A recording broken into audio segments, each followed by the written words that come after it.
I've made close to $1 million online in the online business space, and in this video I'm going to be breaking down the best business model to make over $10,000 every single month in 2025.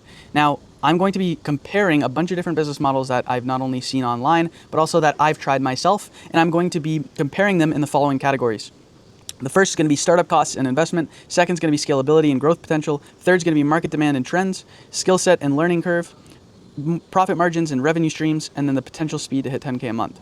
Now, this is going to be part of a series that I'm documenting on this YouTube channel that if you follow properly, you can, within 12 months, get to 30K a month in this business model with low to medium sized startup cost. So give me 20 minutes in this video. Shoot me a sub if you're interested in more content like this. Let's go through it all. So the first thing that we're going to take a look at is faceless YouTube channels. Now, overall, I'm honestly going to rate this pretty high up there. Just from what I've seen online, I personally have never tried it. But the good thing about faceless YouTube channel, and I would say is the hardest thing for most people, is low startup costs, okay?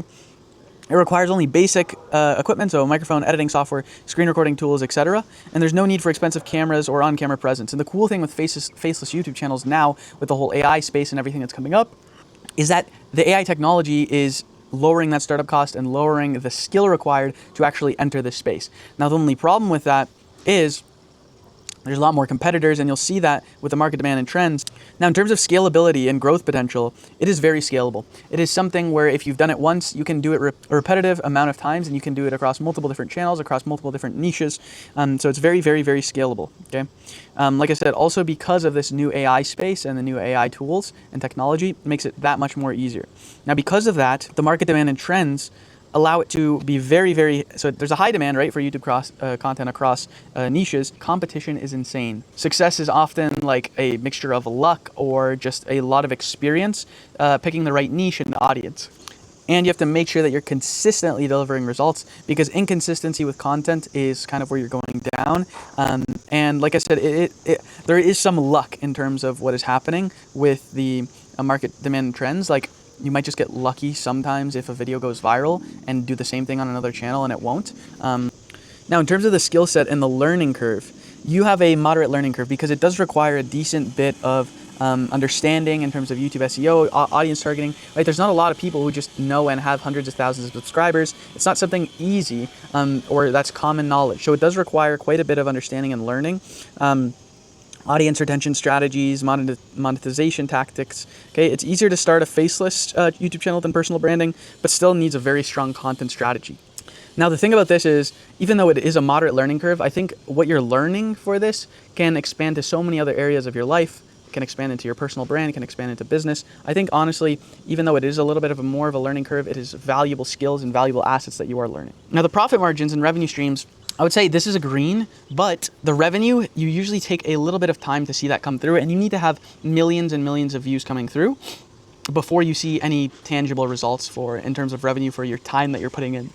Now, the thing is, once you do start making money, your profit margins are pretty much like 90-95%. All you're covering is like software costs, editing costs, whatever. If you have a team, maybe it'll decrease. But the profit margins usually stay pretty high. You have no cost of equipment. You have no cost of goods, right? You're not actually selling a real physical product. So it's a very, very good profit margins.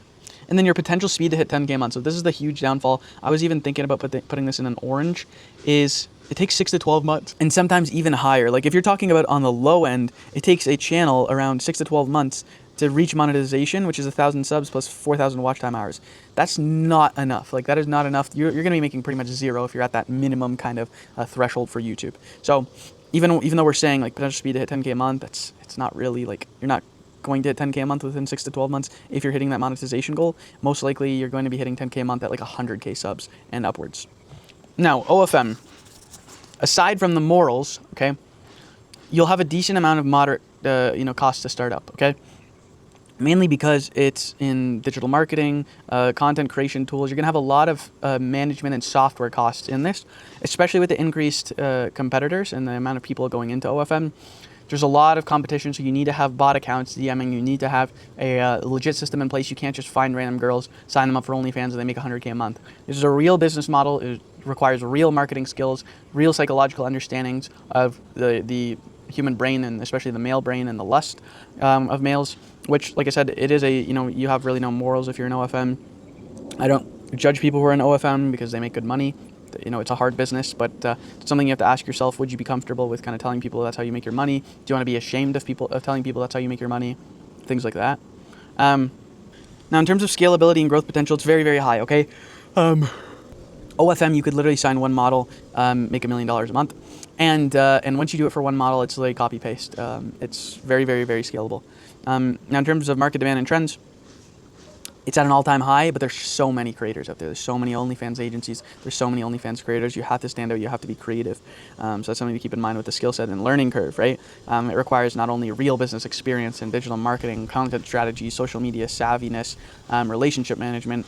You need a lot of creativity and understanding of adult content, and just the guidelines, regulations, things like that as well. You want to get accounts banned. It could literally put a complete stop in the business revenue, have a whole mess of things. So that's something to keep in mind. And then the profit margins and revenue streams, okay? So it has very high profit margins. The only thing that you can keep in mind, and I put this at green, you could technically put this at yellow, is sometimes you will have to pay team members when you're at the lower revenue margin, but on the higher revenue margins, your cost doesn't really increase, just because it's usually organic content. It's not really paid acquisition, and the software costs usually stay the same. If you're using botted accounts, it doesn't really go up that much, just because it's pretty cheap. So once again, the only downside to this is 6 to 12 months before you can actually see some tangible results, which is on the longer end of things, I would say mid-range, not longer end. But yeah, that's one more thing to keep in mind. Now, AI SMMA is literally all in the green, okay? And this is what I do. We have like a light green in here, so you can see, kind of even better. Now, for startup costs. For AI SMMA, you're honestly looking at one of the lowest startup costs out of everything because of the new AI platforms and automations that have come in, where before you'd have to pay an expert to do anything similar for a fraction of the work. And this is a huge thing that people have a problem with, especially getting started in the space. They don't have money. And it's a great thing to go into because of the amount of opportunity that there has been with, cold outreach as well, with cold email, and using AI to respond to those messages and having AI handle the actual systems. Before actually running ads, it requires a very, very little startup costs. And really your main expenses are going to be ad spend, basic software, and minimal setup costs. Now, in terms of scalability, like who doesn't know what AI is, who hasn't heard of AI, all companies are, working on AI. Mark Zuckerberg just said that they're going to be putting $600 billion into AI in the next couple of years, just in the United States alone. So it's very scalable, and AI has been developing, increasing, getting better year by year. So 100% something to look into when you're starting a business model for something that, okay, what's working now, but also is going to work in the future, because you're trying to build a long-term plan. I don't want to build a business, or you don't want to start a business and then in 2 years, it doesn't work anymore. So that is, that's going to be that right there. And then for the market demand and trends, you have an extreme demand and a low supply, okay? So right now, businesses are desperate for consistent leads and book calls, and there's very, very few agencies that combine AI automation with proven SMMA systems. So what's happening is you'll see a lot of people online are saying, oh my God, SMMA is saturated, right? And maybe it is, but AI agency or AI SMMA is not, because everybody who is there and the thousands of agencies that are on the market, you're just competing with a bunch of bozos who have no idea what they're doing, and they're using outdated systems. So that's the thing. There's an extreme demand for good work and a low supply of good work, right? There's a lot of people in terms of the amount of people that are fulfilling, but it is a very, very low quality amount of competitors, and low quality competitors, and a large amount of them. Now, with the skill set and learning curve, you have a very, very small learning curve when it comes to AI and learning an AI agency and all the skills that are required. There's no advanced tech or coding skills needed. With pre-built outreach frameworks, ad templates, booking automations, agency owners can focus on client acquisition and relationship management rather than complex technical setups. If you go on Instagram, you can literally find a number of different creators, one of which me being included. With templates, you just copy paste, and you kind of have a structure that's very, very easy to follow and break down, as well as just with ChatGPT and different LLMs and different AI systems. So that's something you have to keep in mind. Very, very small learning curve because of the way that technology has been moving and advancing from today onwards. Now, the good thing as well is the very, very high profit margins of an AI agency. You're looking at 85% and higher. Now, if you want to put that into perspective, we can look at what are the profit margins of a restaurant. Okay. So average profit margins for a restaurant are between 3 and 5%, right? So if you compare that to the AI agency, you're looking at 85% to 3% difference. It's literally a 20, 30x in terms of the profit margins. You have no physical cost of goods. Your only costs are going to be ads, software, team. And then once you start to scale, your revenue will go up, your margins will go up as well because your costs will stay the same, right? Unless you're increasing ad spend, which doesn't necessarily need to be a bad thing. If your margins go down by 5%, but your revenue goes up by 100,000, who cares? When you're comparing it to every other business model, AI SMMA is the only one where the time to get to 10K a month can be achieved within 3 to 6 months. Now, this is being conservative. I've worked with people, and I've done it myself personally, where I get to 30K a month in a month, okay? I've gotten Todd to 80K a month in 2 months, right? So this is a conservative number, but by setting up campaigns quickly and leveraging AI outreach, you can literally start generating and booking appointments for your agency and your clients literally within 3 months. And that's the big differentiation. It's the extreme low startup cost and the timeline of getting started that you want to look at for the two things. Obviously, everything in between is important in terms of scalability, the profit margins, but these are the two most important things because that's when you're going to see the most amount of results. And usually most people are in this dire situation and are in need of help right away. They're either low on money now and want to get out of it as quick as possible. So that's why this is what you need to look at, the extreme low startup cost and the potential speed to hitting the 10K a month mark. Now, if we look at e-com, right, in terms of startup costs, it varies a ton, right? You can have, organic e-com shop where it's pretty much organic content, or you can have a paid e-com shop. Now, the thing is, what's going to happen is that's going to change your potential speed to 10K a month. Now, if you have the money to spend on ads, your startup cost is going to be drastically high, but your potential speed is going to be on the lower end. Whereas if you go the organic method, your startup cost might be a little bit lower, because that's pretty much the only cost of that you're going to really have in your business, since your cost of goods is covered by the person who's paying for the product, is going to be your ads. So your ads is going to be, if you have more money to spend on ads, then your potential speed is going to decrease to 10K a month. If you have less, it's going to increase. And I'm talking literally 18 months, over a year and a half to actually see results if you're going the organic method, which is, I'm 20 years old. That's literally 10% of my life, which is I'm not trying to wait that long. And in terms of scalability, the good thing about e-com is once you've done it, you kind of understand the system and it's just a copy paste. Usually people who succeed in e-com, they literally have one successful store and then they just multiply it by 5 and print 5 times as much as they did before. Now, because of that, it has extreme demand and also a high supply. So the people who are going into this and are succeeding are dominating the market and have a monopoly on the market, making it very, very difficult to break in if, number one, you either don't have a lot of money or a lot of time. Okay, so like I said, breaking down, it varies widely based on if we're talking about organic e-com or paid e-com. Now, with that, I would honestly say I put this at moderate learning curve. I would honestly put this at a hard learning curve. E-com is so much trial and error. And like I said, this will speed up or decrease based on how much money you have to spend up front. If you're doing organic, it's just volume, which is going to take time. And if you're doing paid, it's just going to have more money. And honestly, I would consider this, and I would even put this under a hard learning curve or like a moderate hard learning curve, just because of how much time and / money it takes to actually see results in the e-com space. It's kind of like that, going into trading where you could literally be not profitable for 2 years, and then you understand the system, you've learned it, and then you start printing, right, after 2 years of making no money. So that's kind of what I would compare it to. And then in terms of profit margins and revenue streams, you're looking at one of the lowest in the space, in the online space. It's going to be higher than a restaurant, right, a 3 to 5% profit margin. But e-com is usually like 10 to 20%. So if you see somebody who's like, oh, I make $100,000 a month with my e-com agency, they're making like 20K, right? So that's the one thing you have to keep in mind. They have cost of goods, they have cost of ads, they have the cost for the software, cost to pay, maybe social media influencers, right? There's a lot of costs for e-com. And then the timeline, like I said, can range. You could either be sooner on like the 12-month mark or higher on the 18-month mark. Either way, in that range, you're looking at the longest in terms of seeing successful results, similar to day trading, just because of how difficult it is. And the high amount of competition and just the amount of people in the space. Like I said, there's a monopoly. It's just like trying to break into real estate, right? You're competing with, billion-dollar companies.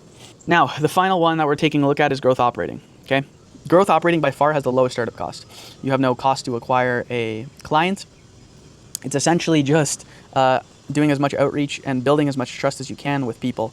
It is very, very highly scalable because once you've done it for a person and you build a testimonial and you build results, you are going to grow like crazy. But the market demand just isn't really there. There's a moderate demand and there's a high supply. There's a lot of competition. So many growth operators out there who can promise you the world, promise you 100K and new revenue, double your business, but it's all just bullshit. It's all baloney. Everybody's competing for essentially the, impossible result. And you have to, lie as well, or you have to inflate your promise in your offer because, if you say that you're going to make them 20K a month and somebody says they're going to make 100K a month, you're going to lose them to that client. Even if you can actually get them to 20K a month and that guy will scam them and make them 5, it doesn't matter. So that's one thing to keep in mind. There's a high, very, very high supply and a moderate demand of people who actually need these growth operators. Now, when it comes to the skill set and the learning curve, you are looking at a moderate, steep learning curve because you are essentially doing everything that a person in this business would do. Now, the good thing, and what I see in growth operating that's really good, is sometimes just having a second pair of eyeballs or a third or a fourth pair of eyeballs in a business can drastically increase things. And looking at it from an outside perspective and having another person's point of view with more experience than maybe the person you're working for is a huge thing, and you can see a ROI very quickly with your clients. But to actually get to that point, you need tons of experience. You need multiple clients to work with. Now, with that, because of that, you're looking at a 9 to 12 month kind of mark to where you're seeing 10K a month because you're going to have to start with baby clients. You're going to have to work like a slave for essentially nothing and build up your trust and experience with working with these businesses. And one of the greatest things I would say about growth operating is the profit margins. You're usually on a high split, like taking 30 to 40% of revenue of a business, and you have no costs. So you're taking a lot of money out for really zero costs, like pretty much 100%. Usually the business covers any costs, and you're making a fuck ton of money. So that is everything. Pretty much breaking down and comparing everything, the Faceless YouTube channel to OFM to Ecom to growth operating and finally AI SMMA, which as you can see down the middle is personally what I'd recommend starting with, and what I'm going to be actually breaking down on this kind of YouTube blitz that I have running is breaking down everything that I'm doing in my agency right now to show you what's working, everything from the niche selection to offer selection to how to run ads, how to fulfill for the clients, everything I'm going to be documenting on this YouTube channel. And the whole point of this first video is to show you why and tell you why you should start an AI agency. And don't wait, okay? Because right now we're in 2025, AI is going to keep advancing, and a lot of people think, oh, I have time, I'm going to do this tomorrow, I'm going to do this next week, but you don't have time. The more AI develops, the more and higher chance that you're going to be left behind. I honestly give it like 1 to 2 years max before you could actually start an online business without any personal connections or any private access to softwares. I think there's going to be a monopoly around the business space, and it's going to be very hard to enter without, like I said, either a large startup cost or personal connections because of the amount of competition and the way that AI is going towards right now. So you need to set up and you need to start this business as soon as possible. Just get started, start your AI agency today. Subscribe to my YouTube channel. I'm going to be breaking down all of the videos and showing you exactly how you can get your AI agency started today. So yeah, if you guys found this video valuable, let me know in the comment section below. Give me a like, and like I said, if you want to see more content like this and more content on how to start your AI SMMA exactly, just give me a sub. Take care, and I wish you guys all the best.